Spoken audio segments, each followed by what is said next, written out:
deliver infantry with the Panzer tank, and the infantry that was given these half-tracks had the job of really protecting the German panzers and taking out any infantry that might be equipped with any anti-tank type weapon. And these vehicles provided the motorised transport for the German army, and very effectively were in this role as well. This is a mid-war version, and quite easy to recognise. Best way to recognise this vehicle is from the back. It's like a door, imagine like a clam, like an angle on it. The later version of the half-track had a flat door, and the reason was that these were very, very expensive to make. They were made of armoured steel, and one of the big problems actually making this was actually bending the door on the back with a big armoured steel. So they decided to actually modify the design of it and just make it like a flat door, the fourth version of it. This is the third version, the ww2, and it's coloured in the dark grey or deeper grey. And all German vehicles really pre-1943 were coloured like this. And you can see the orderly retreat from the German army. And the armament on the half-track in front was an MG-34. Still a very, very effective machine gun, even though it was issued in 1934. And very, very vulnerable to air attacks with the half-track. No cover on it, as you can see the soldiers in there. And so these soldiers will be scanning the skyline and in the air to look out for marauding Spitfires or half-track, or hurricanes or typhoons. And you can imagine a rocket going into that half-track, and it was completely obliterated indeed. Now, behind the half-track is another column of soldiers, and these are soldiers from the 21st Panzer, and they're following their armoured vehicle. This is the Marder tank destroyer we were talking about. An extremely rare vehicle indeed, and this German vehicle was based on a Czech chassis, Czech running gear. The Czechs produced some excellent vehicles and tanks, and of course when the Germans invaded the Czechoslovakia, they incorporated all their vehicles into their army, and really it's a stopgap weapon. The Germans never had an effective tank destroyer up to this point, so they developed this Marder tank. And on it they put a really high velocity barrel, and this would be capable of taking out any Allied armour, and it's really a role that proved very effective. One of the problems with it is actually these turrets never rotated on it, so the only way to aim it is actually to physically move the vehicle. So we can have a listen to the steel tracks of the Marder tank destroyer. It's moving along the hard road of the French countryside.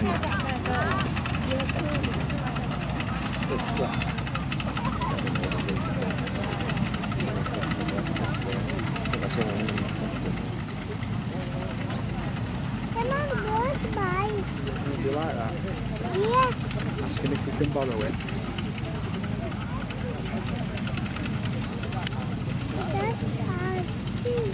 That's exciting indeed. I'm talking about how German vehicles were camouflaged very, very differently. After 1943, every German vehicle left the factory in a dark yellow colour, and it was up to the German troops to actually camouflage them how they saw fit, really, depending on where they were operating. They were given different cans of paint, and they could paint them up really to camouflage that suited the terrain that they were operating in. And the officer there is checking the Marder tank destroyer, checking everything is in order. And these troops could have been retreating probably about 2-3 hours from the front line, setting up another strong point, knowing the Allies would eventually come upon them.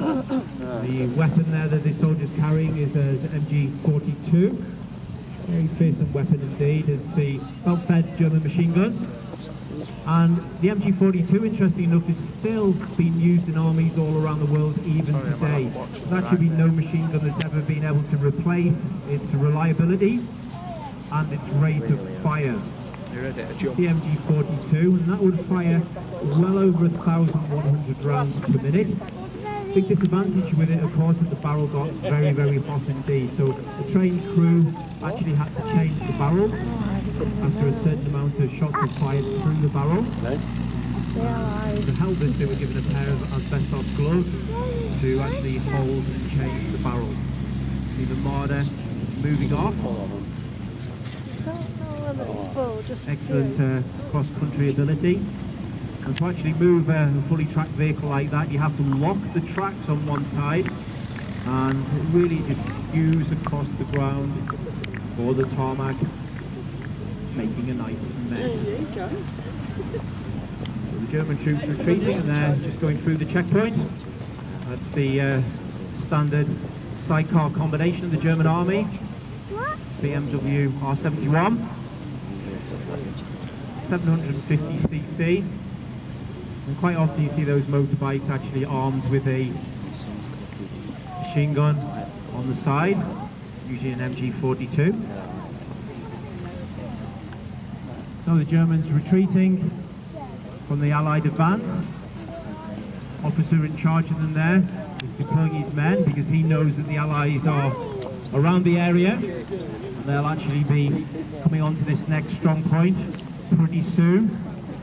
What the German troops have got in there that the officer's talking to, they're very interesting German troops. They're called Fallschirmjäger, and they would have been the first German troops that you would have seen if your country was invaded.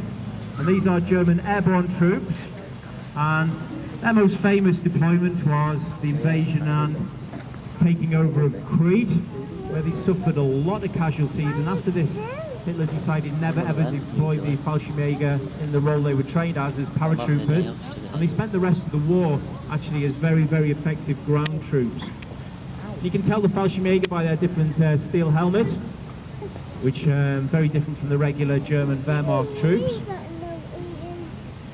So the officer there, you can see him deploying his men very, very effectively. Germans still full of fight even at this point in the war. Really believe the war was over yet at all, and was determined to actually protect France and the French Normandy coastline against the Allies, the Americans and the British. Now we've actually heard rumours that there are some Allies in the area at the moment,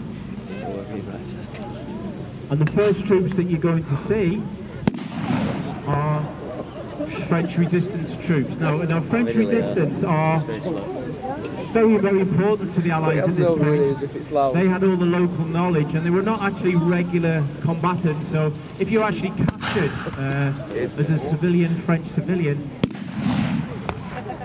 you're actually taken back and questioned and tortured and probably executed as well, because you were not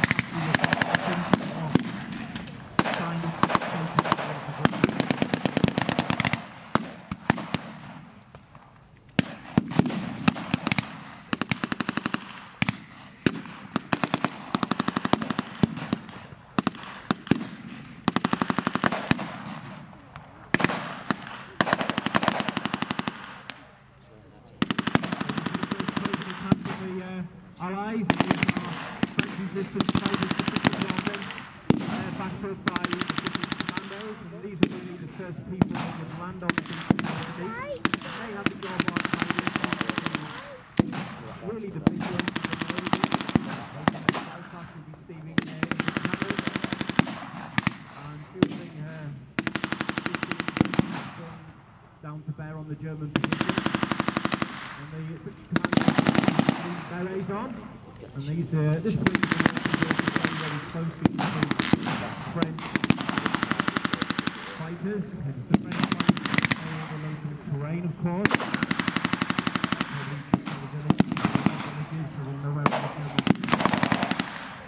And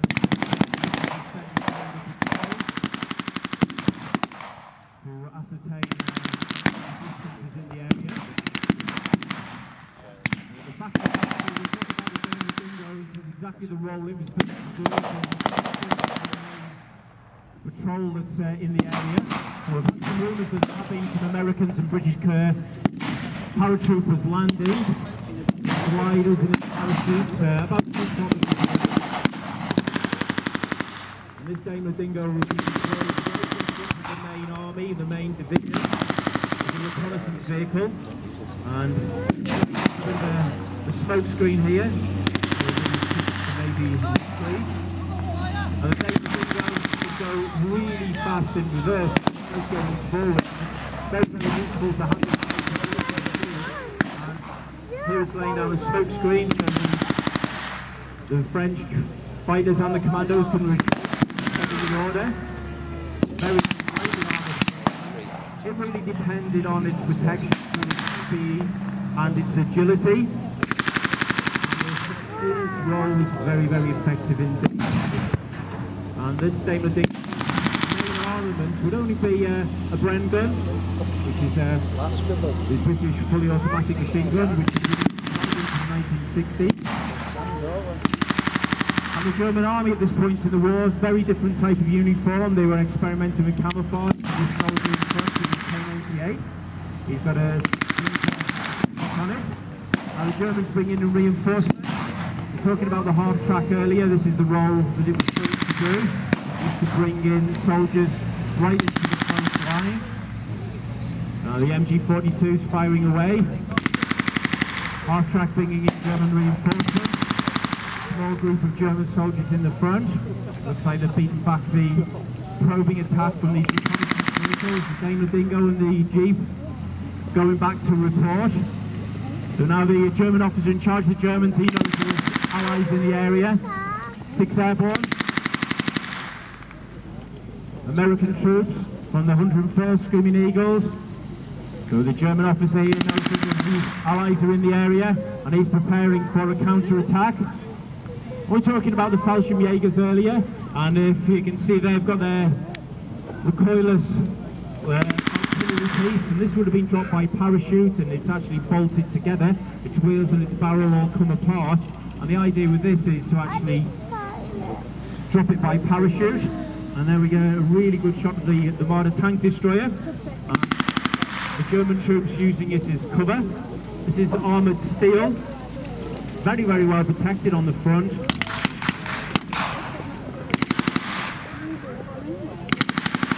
Disadvantage, of course, the turret never rotates on it. All the German vehicles in position, being reinforced. The armour's in position. The MG42s are in position. German troops in the front there. Officers deploying these men down the side. As the war went on, the Germans dressed very, very differently. They're getting into camouflage a lot more. The splinter smocks, which you see them wearing, and of course, disguise the Stahlhelm, which is the steel helmet. Very, very distinctive shape, and that would stand out as a silhouette very, very distinctively on the skyline. So really, by sticking foliage in the helmet, really breaks up the shape of the helmet, which disguises it. The German soldier there pointing out, and it's a surprise attack coming around the back of the Germans. Have you seen here? And these are two.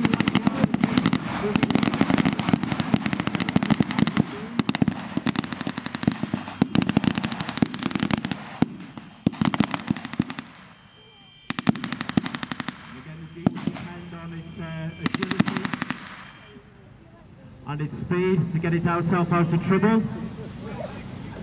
Looks like one of the Jeeps has been taken out. Germans expecting the attack to come from the front. It came from the back. Now what's the German officer going to do? Just pushing his men just a bit more forward. All the armour was pointing forward and the attack came from the back. Marder tank moving forward gingerly again.